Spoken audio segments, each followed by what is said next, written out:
Hey, what's up? It's Tuesday. I'm Jim here for The Rough Cuts, and today I'm going to do Bill and Ted's Excellent Adventure.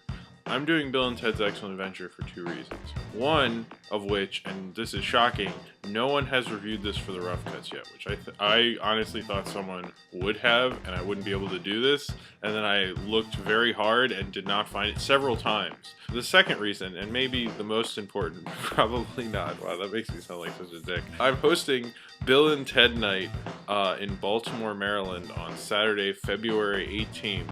It's presented by Punk Skins Roots United and the Baltimore Free Farm.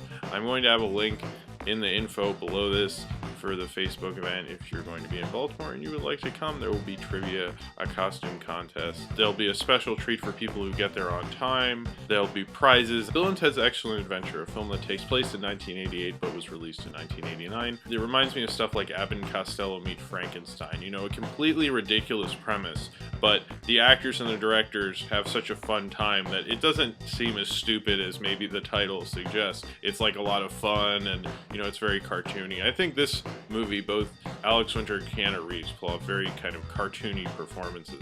Like the way they move their faces sometimes, like they have these elastic way of like going like, whoa. And there's certainly like a cartoon element to this. It's very silly and it's fun. Bill and Ted are not doing well in school, and especially in history.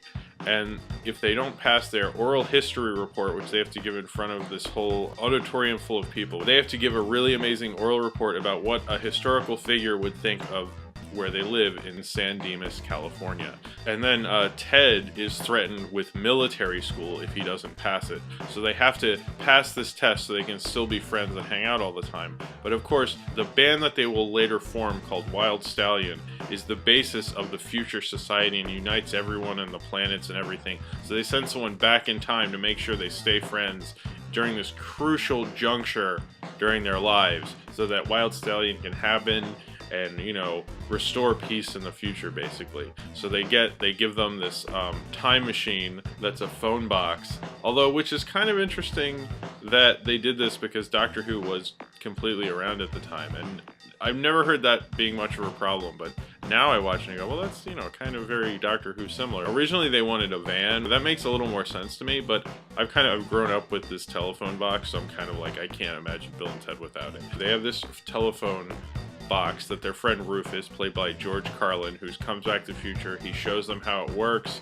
and they go through history collecting historical figures to do probably the greatest oral report I've ever seen at any high school ever, because they bring Abe Lincoln and Napoleon, Billy the Kid, Socrates, Sigmund Freud, Joan of Arc, who's played by Jane Wieland of the Go-Go's. I grew up watching this movie a lot because there was a video store near me, a video rental store called Video Center, and I think it was like weekdays, like maybe Monday to Thursday, or it might have been Tuesday to Thursday, I don't know, where you could rent, if you rented one movie, you could get a second movie for free.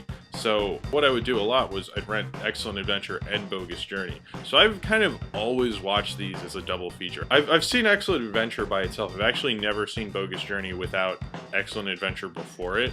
So, but more on that next week. This is kind of the time when in the late 80s, the early 90s, you had a lot of stuff like the Ninja Turtles, Bill and Ted, maybe even Wayne and Garth, kind of, that were they were like these like lazy slacker, basically stoners, but they never talked about smoking weed, or you never saw them do it.